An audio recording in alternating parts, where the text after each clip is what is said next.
Dear students, स्वागत है आप सबका श्रीकर्णी एकेडमी एंड एजुटेक के इस डिजिटल प्लेटफॉर्म पे। I am your physics educator Mahavir. तो बच्चों, ये एक डिजिटल प्लेटफॉर्म जो हमारे इंस्टीट्यूट की तरफ से आपको प्रोवाइड किया जा रहा है, जहाँ पर आपको एक क्वालिटी एजुकेशन हम लोग देने के लिए प्रयासरत हैं, प्रयास करते रहते हैं। सारे सब्जेक्ट के एक्सपर्ट एजुकेटर आपको यहाँ पर मिल रहे हैं। तो आप लोग, मैं चाहता हूँ कि ज़्यादा से ज़्यादा जो है इसका लाभ उठाएं और अपने नियर डियर जो हैं उनको भी इसके बारे में ज़रूर बताएं बच्चों। तो चलिए, आज का जो पोर्शन स्टार्ट करने जा रहे हैं हम लोग, उसके बारे में मैं आपको थोड़ा बता देता हूँ कि आज हम लोग पढ़ेंगे थर्मो के बारे में, ताप के बारे में। प्रीवियस जो भी पार्ट हमारे हैं फिजिक्स के, वो इस तरह से हैं। देखिए, पहले हम मैकेनिक्स के बारे में देखते हैं। मैकेनिक्स में हमने देखा दूरी क्या होती है, विस्थापन क्या होता है, वेग क्या होता है, बल क्या होता है, कार्य क्या होता है, द्रव्यमान केंद्र क्या होता है, जड़त्व आघूर्ण क्या होता है, इन सब के बारे में हमने अध्ययन किया। उसके बाद हम आए फ्लूइड पे, यानी तरल पे, कि भाई पानी कैसे बहता है, बर्नौली थ्योरम वगैरह के बारे में हम देखते हैं। प्रेशर के बारे में हमने देखा। उसके बाद मटेरियल की प्रॉपर्टी के बारे में देखा, इलास्टिसिटी के बारे में। फिर एक और ब्रांच फिजिक्स की जिससे आप इंट्रोड्यूस होने वाले हैं, जो बिल्कुल न्यू है, थर्मो, यानी ताप से रिलेटेड बातें, ऊष्मा से रिलेटेड बातें जो है वो हम इस पोर्शन के अंदर करने वाले हैं बच्चों। ऊष्मा, ताप, ये सबसे ज़्यादा जो है आप अपनी डेली लाइफ में ऑब्जर्व करते हो, देखते हो। छोटे बच्चे से लेके बड़ा है, सबने ताप को ऑब्जर्व किया है, मेजर भी करवाया होगा लाइफ में कहीं ना कहीं अपना तापमान कभी ना कभी। नॉर्मली ऊष्मा की चीज़ें हम देखते रहते हैं, जो है चूल्हा घर में जल रहा है या बाहर धूप में कोई चीज़ रखी हुई है, गर्म होती है, ठंडी होती है।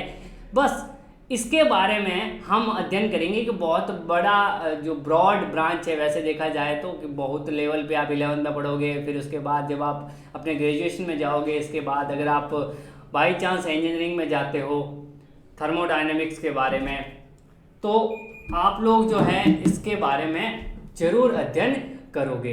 यहाँ आपको एक इनिशियल आइडिया मिल जाएगा कि भाई ये ब्रांच होती क्या है, ताप के बारे में हम क्या क्या जो है अध्ययन कर सकते हैं। इस ताप से रिलेटेड फिर और चेंजेज और होंगे, जैसे टेम्परेचर की वजह से प्रेशर में भी होगा, वॉल्यूम यानी उसके आयतन में भी होगा। अलग अलग सिस्टम की बात करेंगे जो आगे आएंगे। आप अभी तो मैं आपको बता देता हूँ कि कोई समतापीय प्रक्रम नाम से चीज़ आएगी, तो अभी तो आपके दिमाग में बिल्कुल सेट नहीं होगा कि समतापीय क्या होता है, लेकिन एक थोड़ा सा माइंड में बैठ जाएगा कि समतापीय मतलब तापमान समान रहे, ऐसा कुछ हो रहा होगा। बिल्कुल ऐसा ही कुछ होगा, लेकिन बहुत लास्ट में आएगा, अभी नहीं आने वाला है।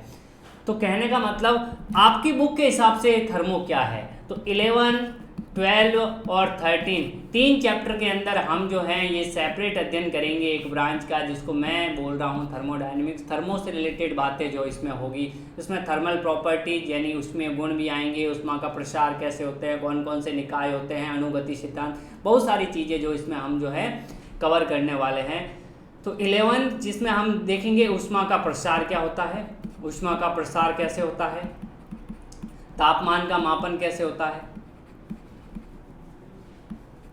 ये सारी चीज़ें, और बेसिक देखेंगे ताप और ऊष्मा का। उसके बाद ऊष्मा गति की रहेगा 12th चैप्टर, जिसमें हम देखेंगे समतापीय प्रक्रम, समायतनिक, समदाबीय, इन सब के बारे में देखेंगे। 3rd में हम अणुगति सिद्धांत, 13 में हम अणुगति सिद्धांत के बारे में अध्ययन करेंगे। तो स्टार्टिंग मेरा रहेगा 11th चैप्टर से, तो ध्यान से सुनना है आपको कि क्या होता है ताप, ऊष्मा, और उससे रिलेटेड जो भी बातें हैं वो हम आने वाले इन सारे लेक्चर्स में करने वाले हैं। तो ध्यान दीजिए बच्चों, स्टार्ट कर रहा हूं मैं 11th चैप्टर, द्रव्य के तापीय गुण। कोई भी मैटर ताप की वजह से क्या क्या करता है, क्या नहीं करता है, इसके बारे में अध्ययन होगा। इंडेक्स आपके सामने दिख रहा है, इंट्रोडक्शन देखेंगे, ताप और ऊष्मा क्या होती है, तापमान का मेजरमेंट कैसे होता है, उसके बाद आदर्श गैस समीकरण के बारे में, तापीय प्रसार के बारे में, विशिष्ट ऊष्माधारिता, ऊष्मामिति, अवस्था में परिवर्तन, ऊष्मा संचरण और न्यूटन का शीतलन नियम। अभी तो ये सारे शब्द आपके लिए बिल्कुल नए हैं और नए होने भी चाहिए, क्योंकि बिल्कुल आप 10th क्रॉस करके 11th में आए हो, तो आपके लिए इन चीज़ों के बारे में थोड़ा सा पता होना जो है वो मुश्किल है। ऑलरेडी आपने कहीं से देखा है, पढ़ा है तो और अलग बात है, बाकी आपके लिए नए होने चाहिए, और नए होंगे तो पढ़ने में मज़ा आएगा, क्योंकि कोई भी चीज़ का आपको नहीं पता और फिर आपको मैं बेसिक से बता रहा हूँ, मैं ऐसे ही पढ़ाऊंगा जैसे आपने कभी ताप और ऊष्मा के बारे में नहीं पढ़ा है, क्या होता है से लेकर कहाँ तक जाते हैं, ये सारी चीज़ें हम इस पोर्शन में करने वाले हैं। तो ये चैप्टर का रहा इंट्रोडक्शन, और आज हम क्या शुरू करने वाले हैं बच्चों ये भी बता देता हूँ। तो आज के सेशन में हम शुरू करने वाले हैं ताप क्या होता है, वहाँ से अपनी बातें। चलिए, ताप किसी वस्तु की तप्तता का माप होती है। जैसा यहाँ पर लिखा हुआ है वैसे आप समझ सकते हो कि जैसे यहाँ पे एसी चल रही है और यहाँ पे मैं इस लकड़ी की जो बेंच है इस पे हाथ रख रहा हूँ, काफ़ी मुझे ठंडी महसूस हो रही है। यानी मैं कह सकता हूँ अपने अपने सेंस से, है ना, कॉमन सेंस से मैं ये बात कह सकता हूँ कि भाई साहब इसका तापमान कम है। अभी मैं बाहर चला जाऊंगा, बाहर कोई बर्तन रखा होगा उस पर मैं जाके हाथ रखूंगा, देखूंगा थोड़ा गर्म है, मैं अपने सेंस से कह दूंगा कि इसका ताप ज़्यादा है। यानी कौन सी वस्तु कितनी गर्म है या ठंडी है उसका माप जो है वो ताप है ना। कोई वस्तु गर्म है या ठंडी है उसको जो मेजर करते हैं कि कितनी गर्म है या कितनी ठंडी है, तो उस मेजर करने का जो अपने पास तरीका है वो क्या है, तापमान है। मैंने आपको पहले चैप्टर में ही बताया था कि ताप जो है क्या हो जाएगा, फिर एक भौतिक राशि हो जाएगी। तापमान क्या हो जाएगा, एक भौतिक राशि हो जाएगी, क्योंकि उसको मेजर किया जा सकता है और इसकी यूनिट भी होती है केल्विन, सेंटीग्रेड, फ़ारेनहाइट में। तो एक भौतिक राशि जो है आपके सामने आ जाएगी, तो ध्यान रखना। जैसे कई बार कहते हैं ना कि बुखार भौतिक राशि है, कह रहे हैं ना कि भाई बुखार आ गया, उसको बुखार को मेजर किया जा सकता है। तो कई बार दिमाग में रहता है कि हाँ बुखार को मेजर करते हैं, बुखार को मेजर नहीं करते हैं, तापमान को मेजर करते हैं। वो आपको एक थर्मोमीटर देता है, आपकी जुबान पे लगाता है, या आजकल वो डिजिटल आ गया है जैसे बंदूक की तरह आपके दिमाग पे इस तरह से, है ना, लगाता है, फिर पता करता है कि आपकी बॉडी का टेम्परेचर क्या हो गया है। तो क्या कर रहा है, वो तापमान का मेजरमेंट कर रहा है। तो ताप जो है वो भौतिक राशि है, बुखार नहीं है। तो ताप क्या हो जाएगा, उष्णता का माप होती है। नॉर्मली अपन भी नॉर्मल यहाँ कहते हैं कि इसका बुखार ज़्यादा है, मतलब उसका तापमान ज़्यादा है। उसको ऐसे कहते हैं ना, भाई बुखार है, ऐसे हाथ पकड़ के ऐसे डॉक्टर बन जाते हैं कि हाँ भाई साहब तुझे बुखार है। कैसे कह दिया, क्योंकि नॉर्मल कंडीशन में बॉडी ठंडी होती है, नॉर्मल टेम्परेचर पे होती है। अगर किसी को बुखार है, किसी के बॉडी का टेम्परेचर बढ़ा हुआ है, तो मतलब उसकी बॉडी गर्म होगी। तो उष्णता का जो माप होता है वही ताप है। ताप तप्तता अथवा शीतलता के आपेक्षिक माप या सूचन होता है। अब यहाँ पर एक शब्द आया है कि ताप तप्तता या शीतलता की आपेक्षिक माप अथवा सूचन होता है। मैंने आपको एक चीज बताई थी जब मैंने आपको मैकेनिक्स पढ़ाया था, तो दो चीजें बताई थी, रिलेटिव और एब्सोल्यूट। रिलेटिव और एब्सोल्यूट मतलब आपेक्षिक और निरपेक्ष, आपेक्षिक और निरपेक्ष। अब यहाँ पर दुनिया में जितनी भी चीजें है ना भाई साहब, लगभग आपेक्षिक ही है, निरपेक्ष बहुत कम है। जैसे मैं कह रहा हूँ कि ये ठंडा है, ठंडा का मतलब क्या है, क्या ये अटलांटिका से ठंडा है, क्या है, क्या बर्फ से ठंडा है, क्या ये नहीं है ना। कहने का मतलब जो आसपास का एनवायरनमेंट है उससे ये ठंडा है, इसलिए मैंने कह दिया। लेकिन क्या बर्फ के कंपेयर में तो ये गर्म है, बर्फ तो इससे ज्यादा ठंडी होगी। तो मैं क्या कर रहा हूँ, रिलेटिव बात कर रहा हूँ। ताप भी कह रहे हैं कि इसका तापमान ज्यादा है, और तापमान ज्यादा का मतलब क्या सूरज से ज्यादा है, क्या आग से ज्यादा है, नहीं है ना। आसपास जो हम रिलेटिव देख रहे हैं ना, कि मुझे मैं रूम में आया, रूम में 30 डिग्री था, बाहर धूप में 35 डिग्री हो गया, यानी बाहर का ज्यादा है। मैं क्यों बोल रहा हूँ, क्योंकि मैंने रूम को स्टैंडर्ड मान लिया है, तो रूम के रिलेटिव बात कर रहा हूँ मैं। तो ये आपेक्षिक माप होता है, यानी ठंडा, गर्म, ज्यादा, कम, लंबा, चौड़ा, गरीब, अमीर, ये सारी चीजें क्या है, these are relative terms. There is no absolute. Absolute नहीं है यहाँ पर कुछ भी कि भाई ये एब्सोल्यूट कौन है, जो दुनिया का सबसे अमीर आदमी है वो मान लेते हैं कि वो एब्सोल्यूट है भाई, उसके कंपेयर में सारे गरीब है। लेकिन बाकी जो लोग हैं वो एक दूसरे के रिलेटिव अमीर गरीब है, एक रिलेटिव के लंबे हैं, छोटे हैं। सेम यहाँ पर ताप का भी यही है, आपेक्षिक माप होता है, रिलेटिव मेजरमेंट होता है। क्लियर हुआ।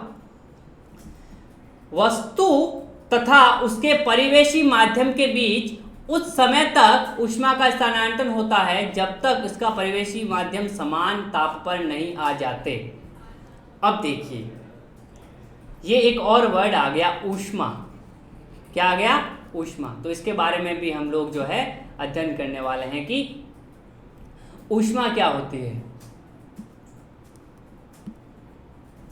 तो ऊष्मा एक रूप है, किसका, ऊर्जा का।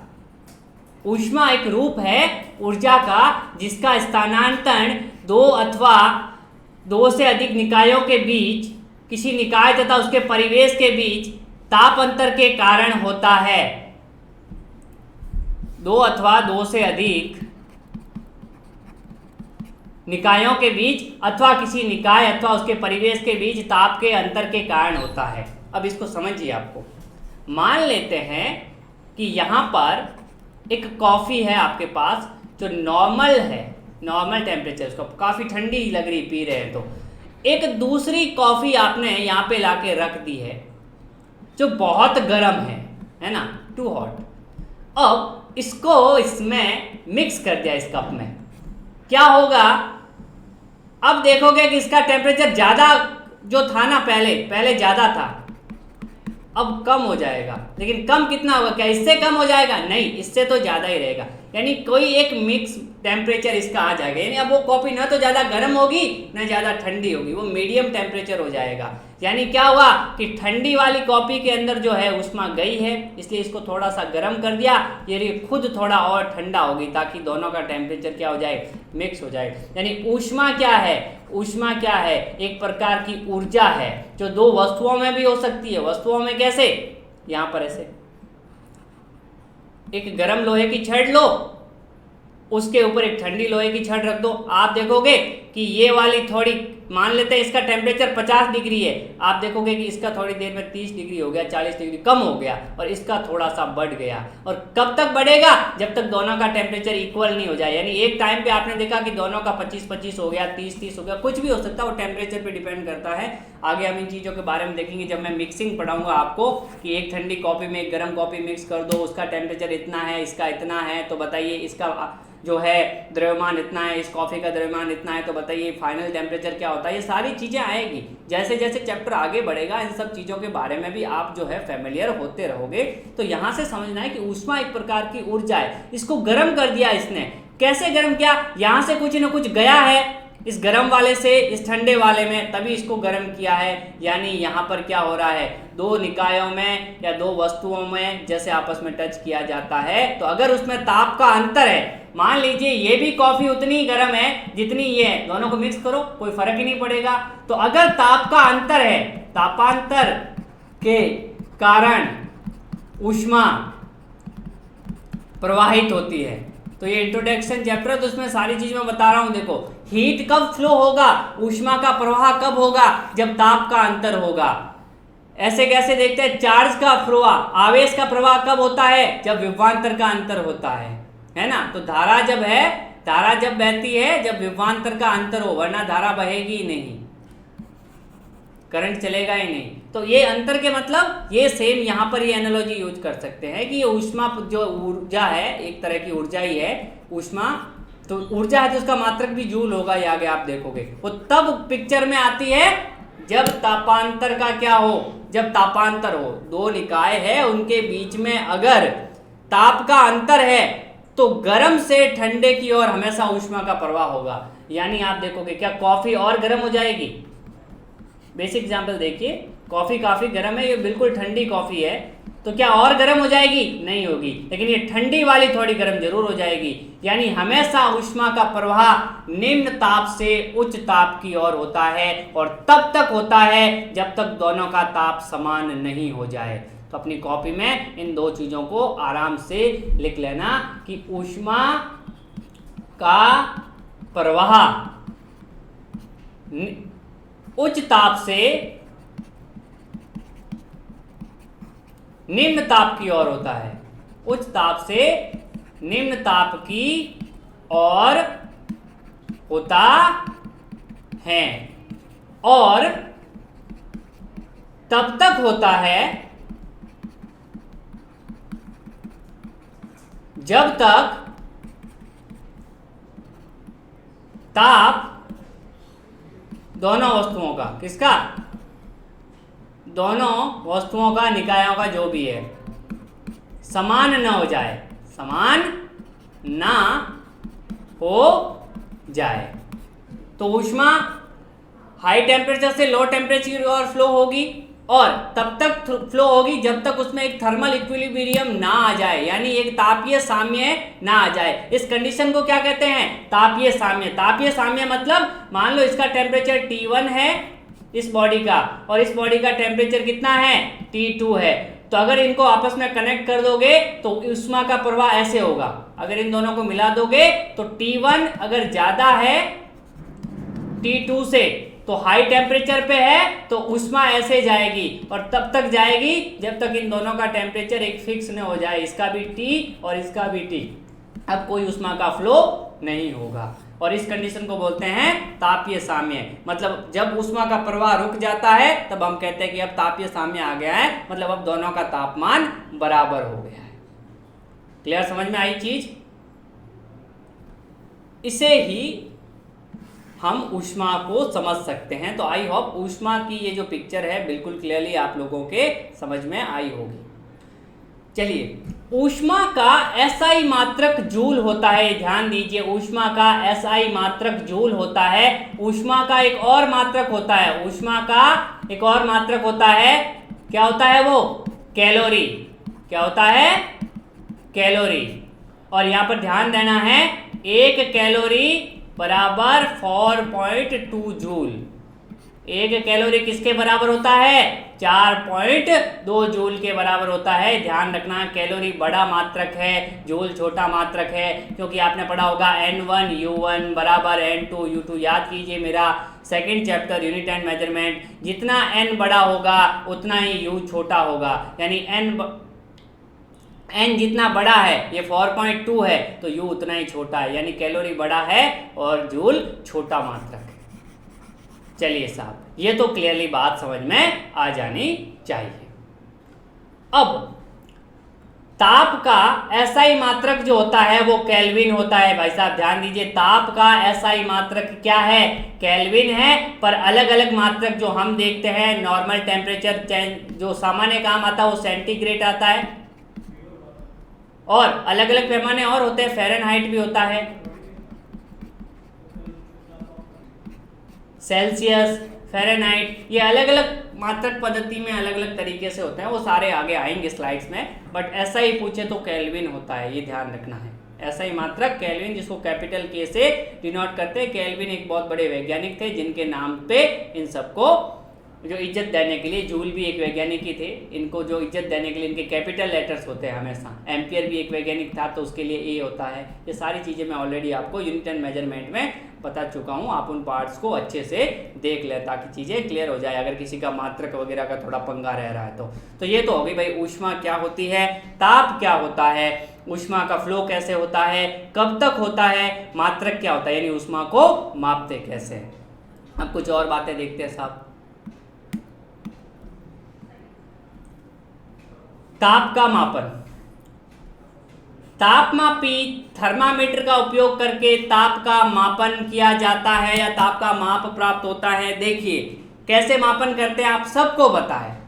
सब ने लाइफ में कभी ना कभी किसी को बुखार आया ही होगा और सब डॉक्टर के पास गए होंगे। उन्होंने दो तरह के थर्मोमीटर से आपको चेक किया होगा। एक तो वो जिससे आपकी जुबान पे थर्मामीटर को लगाते थोड़ी देर में देखते हैं कि भाई टेम्परेचर क्या आ रहा है, ठीक है, उसका क्या सिद्धांत होता है, क्यों वो थर्मोमीटर लगाता है, क्या होता है, ये सारी चीज़ें हम देखने वाले हैं। बस आप वीडियो के अंत तक बने रहें। अब देखिए दूसरा होता है डिजिटल वाला, वो एक गन टाइप होता है, थोड़ा दूर रख के भी बता देता है टेम्परेचर क्या होता है। आजकल के टाइम में वो ज़्यादा पॉपुलर हो गया है। किसी भी मॉल में, किसी भी आप सिनेमा हॉल में, किसी भी दुकान में आप जाओगे तो आपको पहले टेम्परेचर उससे चेक किया जाएगा, तो आप सब उससे फेमिलियर हो चुके होंगे। चलिए, अब पारा तथा अल्कोहल ऐसे द्रव्य है जिनका उपयोग अधिकांश कांच द्रव तापमापियों में किया जाता है। कांच द्रव तापमापियों में किया जाता है। देखिए वो जो तापमापी आपके सामने होता है उसमें एक लिक्विड होता है, वो लिक्विड ऊपर चढ़ता है और वो लिक्विड नीचे उतरता है। उसी के बेस पे आपको बताया जाता है कि आपका टेम्परेचर कितना है। और स्वस्थ व्यक्ति का टेम्परेचर लगभग 37 से ज़्यादा होना नहीं चाहिए सेंटीग्रेड में, और अगर बात करें फ़ारेनहाइट में तो 98.6 से ज़्यादा नहीं होना चाहिए। और उसके ज़्यादा है, नॉर्मल टेम्परेचर माना जाता है 98 तक सॉरी 98.6 तक नॉर्मल माना जाता है, 98.6, और उससे ज़्यादा हो तो प्रॉब्लम हो जाती है। प्रॉब्लम तो क्या होती है, बस वही है, थोड़ा टेम्परेचर बढ़ गया, बुखार वुखार आ गया, पैरासीटामोल वगैरह लेनी होती है, टेम्परेचर डाउन हो जाता है, बॉडी का सही हो जाती है। बट वो एक तरीका है कि किसी को बुखार है ये आपका हाथ पकड़ के नहीं कह सकते, वो तो तरीका ऐसे ही है, ठीक है। किसी को बहुत ज़्यादा नॉलेज है डॉक्टर को तो वो बता सकता है, वरना किसी का हाथ पकड़ के आप नहीं कह सकते कि भाई साहब तुझे बुखार है, नहीं। इसका कोई मतलब, हाथ गर्म का कोई रीज़न हो सकता है ना, बॉडी का गर्म होने का कोई रीज़न हो सकता है, बट टेम्परेचर जो इंटरनल टेम्परेचर आपकी बॉडी का क्या है वो बिल्कुल माप के बताता है टेम्परेचर की हेल्प से। तो आपका अगर टेम्परेचर है तो कोशिश करें कि डॉक्टर से प्रिकॉशन लें कि आपको बुखार है या नहीं। चलिए, अब ये कौन सा होता है, अलग अलग थर्मोमीटर होते हैं भाई साहब इस दुनिया में, आपको दे रखे हैं इस साइंस ने आपको, कि आप अलग अलग तरीके से टेम्परेचर का मेजरमेंट कर सकते हैं। तो देखिए, पहला जो होता है द्रव तापमापी, लिक्विड थर्मोमीटर, जो नॉर्मल हम देखते हैं, इस तरह का थर्मोमीटर बना हुआ होता है ना भाई साहब, यहाँ पर इस तरह से, इसमें पानी ऊपर चढ़ता है, यहाँ पर कुछ डिग्री लिखी होती है, लिक्विड थर्मोमीटर। तो लिक्विड थर्मोमीटर बनाते कैसे हैं, प्रत्येक तापमाप में पदार्थ के किसी ऐसे गुण को चुन लेते हैं जो ताप के साथ निरंतर बदलता रहता है, अतः तापमापी में कांच की केस नली में द्रव अल्कोहल या पारा स्तंभ की लंबाई तापमान मापन के लिए प्रयुक्त होती है। अब मान ले भाई साहब पारा क्यों लिया, तो पारा अगर थोड़ा सा भी टेम्परेचर बढ़ेगा तो पारा जो है ऊपर चढ़ जाएगा, ताप बढ़ेगा तो पारा ऐसे फैल के ऊपर चढ़ जाएगा, या कम होगा तो नीचे उतर जाएगा। कहने का मतलब ये है कि ताप के साथ वो पारा जो भरा हुआ है, वो जो अल्कोहल भरा हुआ है, वो ऊपर नीचे हो जाएगा। जैसे ही जिसका टेम्परेचर ज़्यादा होगा तो वो ज़्यादा ऊपर चला जाएगा, कम होता तो नीचे आ जाएगा, इसलिए उसको यूज किया जाता है, इसलिए पारा यूज किया जाता है, पानी तो नहीं यूज किया जाता। तो रीजन है उसके पीछे कि पारा ताप के साथ बहुत सेंसिटिव है और उसके साथ जो है सिद्धांत के रूप में काम कर सकता है। चलिए बच्चों, नेक्स्ट देखते हैं, पारा तापमापी या क्लिनिकल या डॉक्टर तापमापी। अब ये वो जो हम नॉर्मल क्लिनिक में जाते हैं वो वाला, मानव शरीर का ताप परिवर्तन छोटी परास में होता है। ऐसा थोड़ी कि आदमी 200 डिग्री सेंटीग्रेड का तापमान हो गया भाई खत्म, भस्म हो जाएगा। वो कितना हो सकता है मैक्सिमम 37 स्वस्थ का होता है, मतलब ज़्यादा बुखार है तो 40 41, उससे ज़्यादा हो ही नहीं सकता, है ना। 43 तो मैक्सिमम है, मतलब जैसा शरीर ऐसा फटने लग जाए ऐसा बुखार भी 43 नहीं होता, डिग्री में बात करूँ तो सेंटीग्रेड में, तो एक मिनिमम परास ही होती है। और लो ऐसा थोड़ी आदमी बर्फ बन जाएगा, कितना होगा ज़्यादा से ज़्यादा भाई उसका 34 33 ऐसा हो सकता है, 35, समझ गए। तो एक परास होती है बॉडी के टेम्परेचर की, और फिर बहुत ज़्यादा है तो फिर वो फिर आदमी जिंदा नहीं है, फिर उसमें कोई मतलब ही नहीं है, फिर उसके तापमान का कोई लेना देना नहीं है। अगर आदमी चल फिर रहा है या बीमार भी है तो उसका टेम्परेचर की एक रेंज होती है ना, तो छोटी परास में होता है।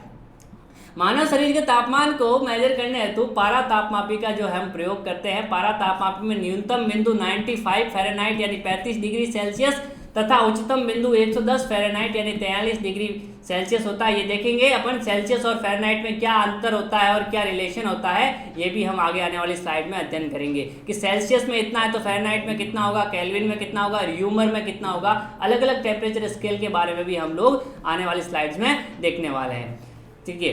अर्थात 95 डिग्री या 110 फ़ारेनहाइट, 95 डिग्री फ़ारेनहाइट या 110, ये डिग्री वैसे तो नहीं लिखा जाता, फ़ारेनहाइट लिखा जाता है, कहीं पे लिखा मिले तो कोई गलत नहीं है, ठीक है, वैसे नहीं लिखते इसको। तो 95 फ़ारेनहाइट से 110 के बीच में कार्य करता है, या 35 से लेकर 43 डिग्री के बीच में कार्य करता है। यानी जैसे ही टेम्परेचर ज़्यादा होगा तो 43 की तरफ चला जाएगा, कम है तो ऐसे नीचे आ जाएगा, ठीक है।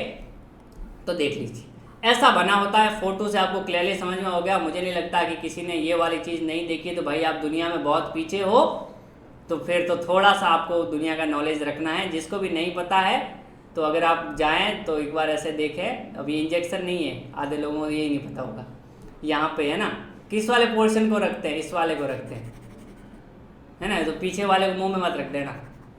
और मुँह में भी क्या करते हैं, वो स्पेशल टेम्परेचर से जुबान को ऐसे करके और इस तरह से यहाँ लगा के फिर थोड़ी देर रखते हैं, फिर देखो ये वाला लिक्विड ऐसे ऊपर चढ़ता है, देखो ये 35 है, फिर 42 इस तरह से बना होता है, 42 43, तो यहाँ से इसके टेम्परेचर के बारे में पता चल जाता है कि 37 है तो सही है, बिल्कुल 37 तक तो कोई प्रॉब्लम नहीं, इससे ज़्यादा हो रहा है मतलब आपको बुखार है, ठीक है।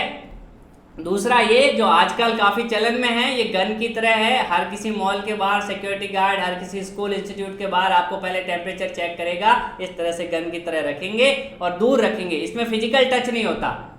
सबसे अच्छा तरीका क्या है कि दूर से ही पता चल जाता है, ऐसे सर पे वो रखते हैं, कोई रेडिएशन की हेल्प से आपके बॉडी का टेम्परेचर पता कर लेता हो। तो ये डिजिटल जो है वो मैनुअल उसको जो है करना पड़ रहा है, ये अपने आप ही बता देता है। ये देखो यहाँ डिजिट के फॉर्म में। तो ज़्यादातर आज ये यूज हो, हर जगह ही ज़्यादा यूज हो रहा है। ये भी एक आता है डिजिटल। इसमें तो क्या हो रहा था, ऐसे अलग अलग स्केल बने हुए थे, लेकिन इसमें कोई स्केल नहीं बना हुआ। इसमें वो जितना टेम्परेचर वो लिख देगा, जो है वही हो देगा, ना ऊपर चढ़ेगा नीचे जाएगा। तो ये अलग अलग है, वो बनाने का तरीका है। जैसे जैसे साइंस ने तरक्की की है वैसे वैसे डिजिटलाइजेशन होता रहा है। हम और आप भी पहले ऑफलाइन पढ़ते थे, अब डिजिटल के थ्रू पढ़ रहे हैं। तो डिजिटलाइजेशन जो है, डिजिटल होना, ये प्रकृति का नियम है। जैसे जैसे हम बढ़ते रहते हैं अपनी लाइफ में, हम अपने आप को मॉडिफाई करते रहते हैं, हम ज़्यादा डिजिटल होते रहते हैं। पहले आपको स्कूल जाना पड़ रहा था, अब आप बैठ के घर में बैठ के आराम से सोते सोते इस वीडियो को देख रहे हैं, उसी क्वालिटी में और उसी जो है समझ के साथ और उसी तरीके से जैसे आप क्लासरूम में देख रहे हो। तो ये सारा चीज़ क्या होता रहता है, ये डिजिटलाइजेशन है और डिजिटल होना ज़रूरी भी है लाइफ में। अगर आप मॉडिफाई नहीं होगे, टाइम के साथ नहीं बदलोगे, तो भाई पीछे रह जाओगे। चलिए, अब कुछ पैमानों की मैं यहाँ पर बात कर रहा हूँ, जैसे सेल्सियस पैमाना, जिसको बोलते हैं सेल्सियस स्केल। सेल्सियस पैमाना में हिमांक आइस पॉइंट 0 डिग्री पर तथा भाप बिंदु 100 डिग्री निर्धारित किया गया। पहला चीज दिख रही है ना आपको, इसको ध्यान से देखिए। दो वर्ड यहाँ पे दिखे आपको। सेल्सियस पैमाना जो नॉर्मल सेंटीग्रेड में जो आपको दिखता है, सेल्सियस में दिखता है। एक आया यहाँ पर हिमांक बिंदु जहां पर द्रव जमता है, और भाप बिंदु जहां पर द्रव उबलता है। हिमांक बिंदु और भाप बिंदु, ठीक है। एक स्टैंडर्ड जिसको बोलते हैं कैलिब्रेशन करने के लिए हमें 2 पॉइंट्स की जरूरत होती है। तो हम उन 2 पॉइंट में कौन से ले लेते हैं, एक तो जहां पे जम रहा है यानी आइस पॉइंट, और दूसरा जहां पर उबल रहा है वो है स्टीम पॉइंट। और हर तापमापी में ये 2 पॉइंट फिक्स होते हैं और इनके बीच में पूरी स्केलिंग कर दी जाती है। चलिए ध्यान से देखना। तो सेल्सियस में जो आइस पॉइंट होता है वो 0 डिग्री होता है, ध्यान रखना। और मैक्सिमम जो आपका बॉइलिंग पॉइंट होता है, जो स्टीम पॉइंट जिसको बोलते हैं, वो 100 डिग्री होता है। अब देखिए 0 डिग्री और 100 डिग्री के बीच में 100 बराबर भागों में इसको बांटा गया है, तो 1 डिग्री सेल्सियस हो जाएगा एक खाना। इसको आप ध्यान से देखिए। इस तरह से आपके पास जो है, मान लेते हैं कि ये 0 है और ये 100 है, तो इनके बीच में से 100 पार्ट हो जाएंगे ऐसे। अब 100 तो यहाँ बनाने से नहीं रहा, और कॉमन सेंस की बात है, क्यों वेस्ट करूँ 100 बना के, समझाना ही तो है आपको। तो एक जो खाना है, जैसे स्केल में होता है ना भाई साहब, 0 से 15 नॉर्मल स्केल की बात कर रहा हूँ। अब ये मत कहना सर हमारे पास तो 30 वाली है या 35 वाली है, मैं नॉर्मल जो ज्योमेट्री बॉक्स में, तो उसमें कितने हैं 15 पार्ट ऐसे कर दिए, उनको भी फिर डिवाइड कर दिया। तो यहाँ पर एक खाना जो आता है वो किसके इक्वल आता है, 1 सेंटीमीटर के। वैसे के वैसे यहाँ पर एक जो आता है, यहाँ पर एक भाग, वो किसके बराबर आता है, 1 डिग्री सेल्सियस के बराबर आ जाता है। तो थर्मोमीटर के बारे में जो सेल्सियस पैमाना है, अलग अलग मैंने बोला ना, कोई कह रहा है कि बॉडी का टेम्परेचर 37 डिग्री है, कोई कह रहा है भाई मेरा तो 98.6 है, कुछ भी कह रहा है। इसका मतलब क्या हुआ है, बात दोनों सही कर रहे हैं, लेकिन पैमाना अलग लिया है। इसने मेजर किया सेंटीग्रेड में, इसके हिसाब से सही है। इसने मेजर किया फ़ारेनहाइट में, इसके हिसाब से भी सही है। यानी अलग अलग स्केल से कह रहा है। कोई केल्विन में मेजर करके आ जाता है, ज़्यादा होशियार है। तो इसका मतलब क्या हुआ, बातें सबकी सही है लेकिन आंसर अलग है। इसका मतलब क्या है कि उन्होंने जो है तरीका अलग यूज किया है। मैं कहता हूं कि मैं अपना लेक्चर जो है 1 घंटे में खत्म कर देता हूं, सामने वाला कह रहा है नहीं सर आप पूरे 60 मिनट ले रहे हो। दोनों सही कह रहे हैं, बट प्रॉब्लम कहाँ है, जो चेंजेस हो रहा है वो कहाँ हुआ है, वो मेजर किससे किया गया है, किस यूनिट के थ्रू मेजर किया गया है। सेम ये यही होता है, सेल्सियस और फ़ारेनहाइट, र्यूमर, केल्विन। लेकिन यहाँ पर भी फिर टेंशन है कि भाई सब सारे सही है तो चेंज कैसे करेंगे। तो मैं कहता हूँ कि 1 घंटा बराबर 60 मिनट, यानी मुझे रिलेशन भी पता है कि भाई 1 घंटे और मिनट में क्या रिलेशन होता है, तो मुझे सेल्सियस और फ़ारेनहाइट में भी पता होना चाहिए कि रिलेशन क्या होता है। बात समझ रहे हो ना भाई? कोई मुझे फ़ारेनहाइट में दे दे और मुझे बताए कि सेल्सियस में क्या होगा, मैं क्या जवाब दूंगा उसको? तो मुझे रिलेशन भी पता होना चाहिए। यही तो आगे आने वाले स्लाइड में सीखने वाले हैं कि संबंध क्या होता है सेल्सियस पैमाने में और फ़ारेनहाइट पैमाने। चलिए, तो ये बात समझ में आ जानी चाहिए मोटी मोटी कि 100 जीरो से लेकर 100 होता है और 100 ही भाग होते हैं। अपनी कॉपी में बना लेना इसको, जैसे 0 से 100 बना लेना, देखो स्केल से, इधर 0 इधर 100 और अंदर लिख देना 100 भाग। चलिए, ये काम आएगा 0, 100 और 100 भाग। अगला देखते हैं फ़ारेनहाइट पैमाना। चलिए जी, उस पर भी आगे है। फ़ारेनहाइट पैमाने में हिमांक बिंदु 32 डिग्री फ़ारेनहाइट, यानी डिग्री तो कहीं पे नहीं लिखा होता, जैसे मैंने यहाँ पे लिख दिया, उससे आपको टेंशन नहीं करनी। 32 फ़ारेनहाइट मतलब मिनिमम 32 है, वो 0 से शुरू होता है, ये भाई साहब 32 से शुरू कर रहे हैं। चलिए ठीक है भाई, करिए आपकी मर्जी। 32 से लेके ये जा रहे हैं 212 तक, यानी इसका आइस पॉइंट जो है, यानी हिमांक बिंदु, हिमांक है 32 और ये अपना जो है भाप बिंदु जिसको बोलते हैं स्टीम पॉइंट, स्टीम पॉइंट है 212। अब कॉमन सेंस से बता दीजिए 212 और इसके बीच में कितने होंगे? 180 पार्ट होंगे। तो 180 बराबर भागों में इसको बांट दिया ऐसे, तो एक पार्ट 1 डिग्री फ़ारेनहाइट के बराबर हो जाएगा, या 1 फ़ारेनहाइट के बराबर हो जाएगा, ज़्यादा सही तरीके से कहूँ तो। चलिए 180 हो गए 32 से ये वाला। तीसरा र्यूमर पैमाना है। वैसे तो इसके बारे में अभी तक आपने नहीं सुना है, बट पैमाना है। ऐसे रैंकाइन पैमाना बहुत सारे होते हैं, बट उन बारे में मैं नहीं जाऊंगा। नॉर्मल देखिए इससे, इसका हिमांक बिंदु 0 होता है और ये होता है स्टीम पॉइंट यानी भाप बिंदु 80 होता है। कोई पूछ ले तो पता होना चाहिए, यानी ये 0 से लेकर 80 तक ये है, और 80 भागों में बांट दिया इसको, तो एक भाग 1 डिग्री र्यूमर के बराबर हो जाएगा। र्यूमर वो नहीं जो हम फैलाते रहते हैं। चौथा केल्विन पैमाना है। इसमें 273 डिग्री, एक्यूरेट कहे तो 273.15, बट मैं 273 ही ले रहा हूं यहाँ पर। 0.15 भी होता है, बट उसको ज़्यादा, क्योंकि 0.15 केल्विन से कोई फर्क आने वाला नहीं है। तो यहाँ पर ये वाला आइस पॉइंट और भाप बिंदु 373, यहाँ पर सबसे लोएस्ट पॉइंट 273 वाला है और हाईएस्ट वाला 373 है। इस तरह से लिया और 100 बराबर भागों में इसको बांट दिया है, तो एक भाग 1 केल्विन के बराबर हो जाएगा। 273 से 373 100 भाग हो गए ना। अब ये चारों भाग के बारे में आपको पता होना चाहिए, पैमानों के बारे में, कि कौन सा पैमाना क्या कह रहा है और किस तरीके से हमें इन पैमानों के बारे में अध्ययन करना है। चलिए, तो नेक्स्ट में यहाँ पर आपको पैमानों के बारे में जो भी रिलेशन है उसके बारे में बता रहा हूँ कि भाई ये फ़ारेनहाइट, ये सेल्सियस, ये र्यूमर, ये केल्विन, ये रैंकाइन, इन सब के बारे में रिलेशन क्या है, एक दूसरे से कैसे रिलेटेड है। कि आपको फ़ारेनहाइट दे दे तो आप सेल्सियस में मूव कर लें, सेल्सियस से र्यूमर में, और र्यूमर से केल्विन में भी आप मूव कर सकते हैं। तो इसका एक तरीका होता है, उस तरीके को देखिए। तो इन सब में संबंध के लिए एक तरीका होता है, उस तरीके को देखिए। किसी भी पैमाने का